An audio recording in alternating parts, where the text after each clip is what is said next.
I am Rebecca from ChemKnits, and today we're gonna yarn mop some roving. Let me explain. I know this sounds a little counterintuitive. So when I say yarn mop, normally this is an extra skein of yarn that I have on hand to either wipe excess dye off the counter, soak up excess dye from a dye pot, or if I'm applying dry dye powder, whatever's left on my gloves, I can wipe that on the yarn mop, and we end up getting some stunning, beautiful colorways there. And so this isn't quite what I'm gonna do on our roving today, but in the May 2023 ChemKnits Dye Along live stream, I created this colorway, which wasn't quite a yarn mop, but it was inspired by a yarn mop technique. And I basically did really chunky speckles onto the fiber that I tapped in. The result was gorgeous, and I want to try this exact colorway but on some roving. Before I talk about the roving we're gonna dye today, I want to give a huge shout out and thank you to today's lab partner, Sanford Schimmel.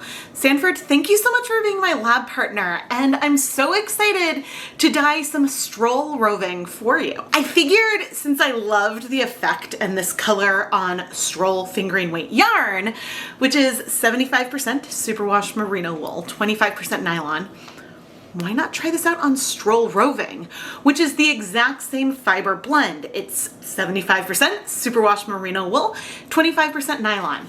And I've dyed this a handful of times over the years. The one big note I have is that it is very smooth. It's a little bit less grippy than the wool of the Andes. And so I think it'll take up color in a really, really beautiful way. And yeah, I'm just really, really excited. So let's go pre-soak our fiber. I've actually already pre-soaked the fiber for a couple of hours, and I've also pre-soaked a skein of stroll to use as our yarn mop today. Even though I'm calling this a yarn mop technique, I'm gonna still be gentle with the fiber because I don't want to rub it and cause any felting. 200 grams of the roving and 100 grams of the yarn has pre-soaked in this basin of tap water for a couple of hours. And I'm gonna add 5 tablespoons of white vinegar, and we'll just let this soak a couple more minutes. I'm just gently pressing and releasing to work the acid through. We want the acid to be in our fiber already because that way when we start, I guess, hand painting and tapping onto it, we have the acid we need for the dyes to bind. Because with commercial acid dyes that we're using today, you need to have acid there in order for the dye to strike to your fiber. For our color palette, I've pulled the exact same colors I used in the May Dye Along. I love those results so much, I wanted to play with them more.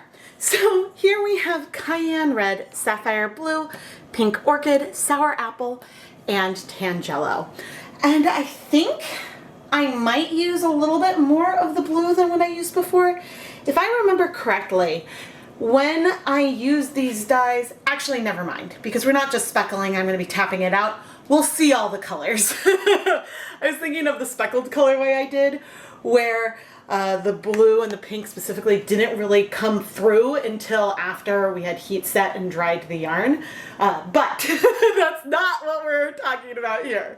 Let's set up our counter. We are first going to grab our yarn mop, gently squeeze out most of the liquid, and set it aside. Often I might put it inside a secondary container, but since we're gonna need to wipe the countertop up anyway, I figured this should be fine. Now I'm gonna try, there we go, to gently grab, oh dear, 100 grams of our fiber and very gently press out a lot of the liquid, but it's okay if we have a bunch of liquid left in there because we want the dyes to dissolve so they can strike. And they should be sort of kept put where we've placed them a bit just because of the way we have things laid out. Of course, Eventually, once we add everything into a steamer basket to steam set it, at that point we might have color transfer from our different segments, and that's totally okay. Sometimes I try to avoid that, but today I'm not super worried. Oh man. Okay, now I did untie the ends.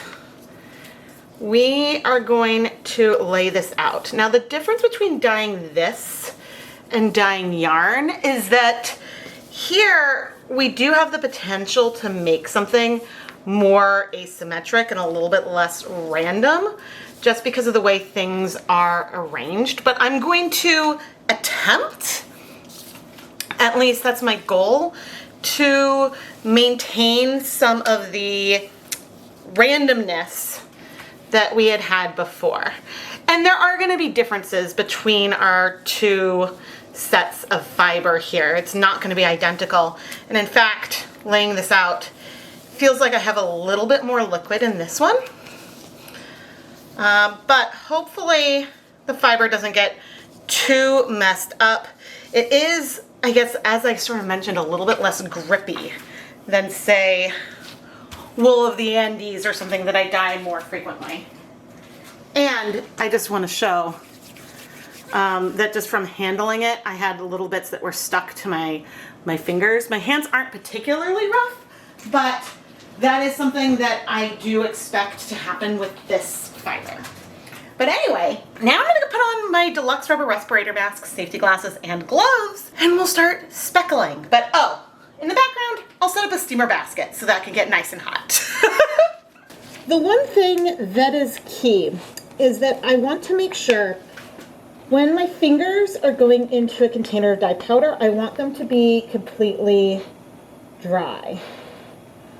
And I am literally coming in, adding little bits of our sapphire blue. And then I'm going to tap it in. We will, I think, probably flip the fiber and add some to the other side. I started with one of my fingers that had powder on it for one of the skeins and then swapped. You can see now that there's a little bit less pigment because I didn't have any on my fingertips down here. But we're going for splotches, smaller splotched color sections, which could blend out really cool. We might have white left behind. I don't exactly know. But I guess as we dry my fingers, yes. I will potentially want to add color to the other side, but I'm not worried about the color being even through our strands. That's not what I feel like we need today. And so I'm very curious to hear about what you guys will think of this kind of like colorway and technique. All right, with the blues I was pretty consistent with my placement, and now that we're moving into the pinks, though I love that I picked the same like sort of spot, I am sort of switching up the order of the colors because I don't think I really focus on randomness when it comes to fiber very much. Now, if I left this as it is, depending on how the fibers were drafted for spinning, the final color could end up being a little bit more pastel than what we're seeing right now, because as you draft and you're pulling some of the blue section, mixing it with some of the white section, that is going to dilute the color a little bit. And I just think that that's pretty cool. But again, we can always add more color. We want the placement, that was a lot, to be a little bit random. Cayenne red is so pretty. I did not have any trouble when I washed the dye-along yarn, and so I'm really hoping that will also be the case here. Because I would just hate for this to bleed. But you can see we're getting some fallout. Maybe I'll zoom in a second. Which is where some of these powders are striking and sort of landing on other spots. Like right here, for instance. And I'm okay with that. Those may spread and blend out as well and be slightly less visible in the finished yarn. But you know, I've tried super fine speckles on fiber. I've done that in the past, and I've also tried, let me think. So I've done super fine speckles, and then I've done super fine speckles, and I've also done sort of like chunkier spots using, say, some Kool-Aid and stuff. And so I am curious,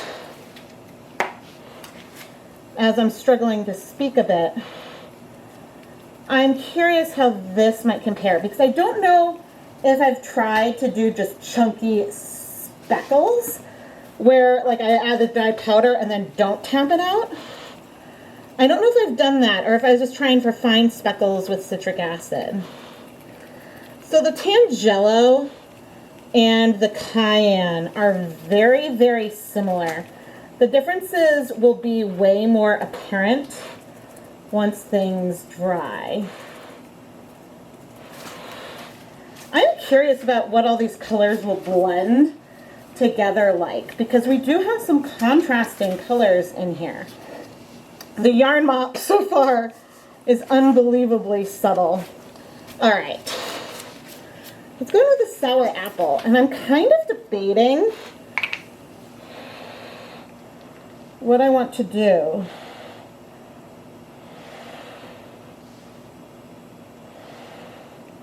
So I am doing lighter specks of the green on areas that are white.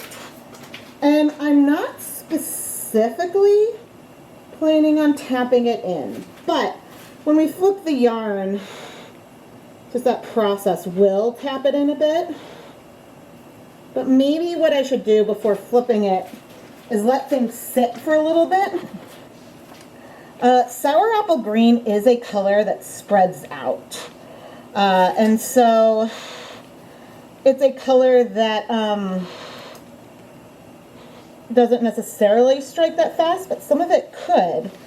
So I just am doing what I might do if this was yarn with the amount of coverage that we have already and what these colors want me to do. But I don't know how this is going to come out now, because I've kind of shifted from what my plan and my vision was. But let me zoom you in so you can see a little bit better what I just did. And so we have small little specks. I wouldn't even necessarily call these the chunky speckles that I was thinking of doing. If I was going to go for chunkier, I would add like bigger spots of color and a little more spread out. This is probably going to make the green a softer element, and it might spread and be fun. But I think I'm going to go ahead and let things sit for 10 minutes before we flip, because there isn't a lot of color on the other side, which on one hand is fine, but I do want to bring more color in, even though that might blend things in a weird way. We'll see what happens. But actually, let's zoom in on an area so we can see what it looks like now, and then 10 minutes later. It's hard for me to say without reviewing the footage, but I do think the greens have spread out at least a little bit. Now, before we flip, there's just a little bit of dye I wanted to wipe up. Okay.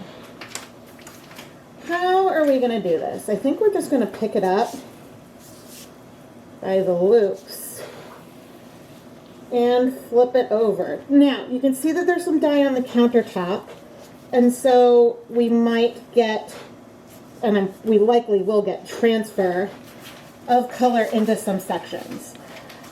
Just, you know, that's what's going to happen.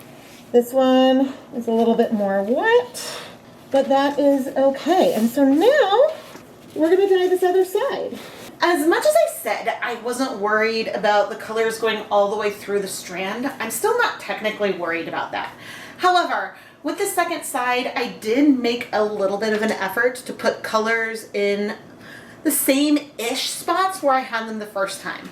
Knowing that some of it might go onto a new strand, a little bit of a new spot, that's totally fine.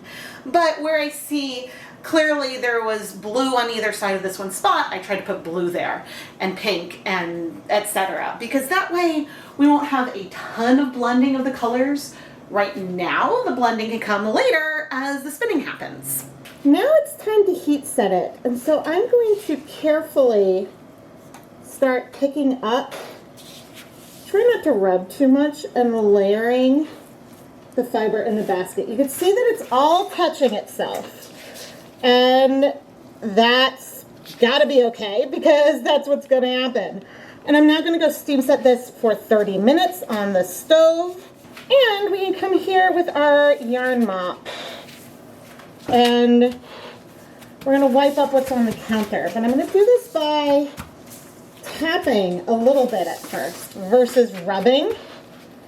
So we can try to soak up these colors without rubbing it a ton, but then we'll also come through and just try to clean up as much as we can. And this yarn, we will go ahead and also steam set for 30 minutes once the steamer basket is done. But I'm also now going to wash the shower curtain to remove any residual color. But you can see that with a little water, most of that color did wipe up really easily. It's been 30 minutes. Ooh, that's pretty fun. I do want to check something though, because I'm a little nervous. Okay, I'm seeing a little bit of some color come up, but you can't even see them. There we go, on the paper towel. There's a little bit there. That could be some undissolved dye. Let's take a peek. Okay, some color has been dripping down as well. I think I'm gonna go ahead and steam this for 15 more minutes. I think that makes the most sense. And then after those 15 minutes, I have a little idea of something we might do. It's been 15 minutes, and I don't want to shock things, but I'm taking a little bit of our pre-soaked color, and I'm just pouring this on. And my rationale here is that, you know, this will add a little bit more liquid. Maybe if we have some powders that are stuck somewhere, that might help dissolve it. But it doesn't look like things are spreading out a ton, which is a nice side. But let's see. I tap on it. Oh, awesome. Okay, if I tap on it, I'm not seeing color come up now, which is good. Now, since I inadvertently cooled it off a little bit, I'm gonna let this get steamy once again, and then we can remove this yarn from our steamer basket and finally steam set our yarn mop. I don't really know why I want to heat it up a little bit again. I'm just, we're trying here. All right, that was like a minute. Not very long at all. Okay, I think this is one of our strands. I love that for now we still see little speckles on it. I wonder if that'll be the case later on. Now the good news is that when I see liquid run off, I'm not seeing color in that right now, which means that I think our colors have set pretty well.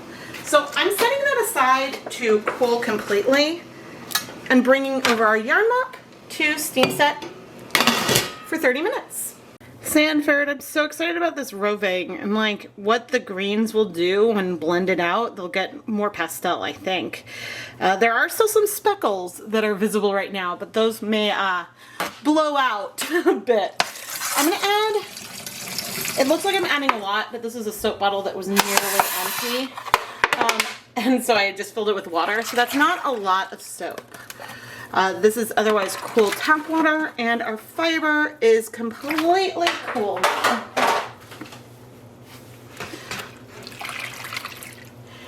And I think what I want to do is be optimistic because I'm not immediately see color bleeding. I'm going to leave the yarn in here for like a minute or two, and then we'll come back. Oh, and I already washed the yarn mop off camera. All right, let's see. I am seeing no bleeding. Oh, that makes me so happy as I very carefully try to remove the water, and we will gently refill this. I was a little nervous when we first opened the steamer basket and saw some color transfer, but I think that there may have just been a tiny bit of powder on the surface that needed a little bit of a push. So I am filling our basin back up with water, and now I am going to carefully, oh man, it feels so like slippery. I'm going to carefully remove the fiber. Put it through my spin dryer, and the way I do that is I'll have this section as a ball here, the other as a little ball next to it, and then the yarn over there, so everything is nice and balanced. Oh dear. Yeah, but then we'll hang up the fiber to dry, and we'll come back with some conclusions, and once it's dry, I'll hopefully show you what it looks like before I've like fluffed it a little bit. But it's so pretty! And very different from what you usually see with roving too. This is very much a yarn technique I have put on roving, but you know what? I'm excited. I literally just tossed the fiber onto my filming mat, and it is so pretty. I am so happy with how this has come together. And dry, we do have some evidence of some speckles. Yes, of the green that we did speckle on, but also there's some little speckles of the blue and some other colors. But the green speckles did stay. I mean, they're certainly blown out, for sure. And they will blend with all of the whites in here as this is spun. But it is so pretty. A lot of times as I move through my roving videos, I talk about fluffing up the fiber at the end.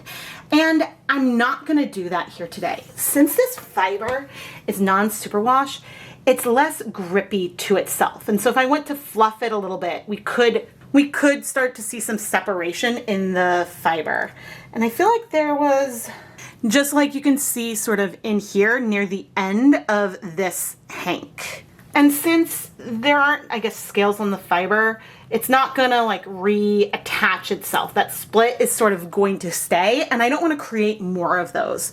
But the fiber also doesn't feel matted at all. It still feels fluffy and airy. And so I'm just gonna braid it up as is.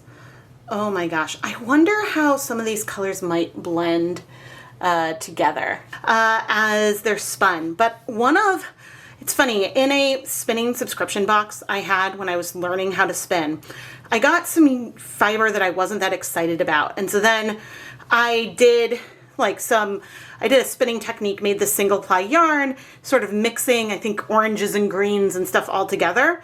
And it ended up being one of my favorite yarns ever. I think it was the What's This colorway.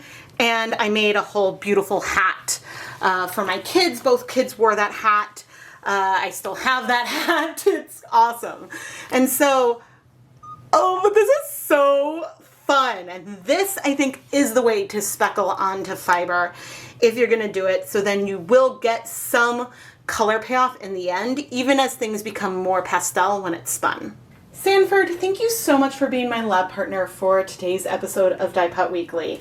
I have had so much fun dyeing this fiber, and I really hope that you are going to enjoy spinning it. If any of you want to learn more about how to become a lab partner, there's links in the video description of every video to the Etsy listings. And if it's sold out, feel free to send me a message on Etsy and I can put you on a waiting list and let you know when I restock it. Sanford Schimmel, thank you again for being my lab partner.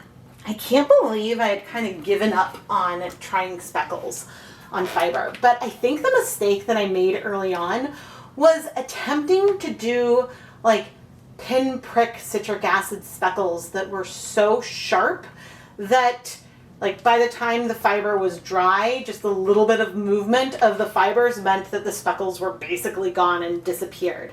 Going for something chunkier worked so well. Now, this isn't something that you see a lot of in fiber. Typically, fiber is dyed much more variegated. I don't know if I've seen something a little bit more wild like this before. And maybe because the speckles blend out and you end up with something that potentially is less vibrant, but I don't know, it was so exciting to dye and I want to try this again. Do you want to see me do it again? Let me know down in the comments below. I almost completely forgot to show you the yarn mop. So here are a few pictures. It turned out really, really cute. Different from our roving, but very, very cute. I am Rebecca from ChemKnits, and please double check you're subscribed and turn on notifications so you never miss a new video. I always post at least twice a week and you don't want to miss any of it. Thank you so much for watching.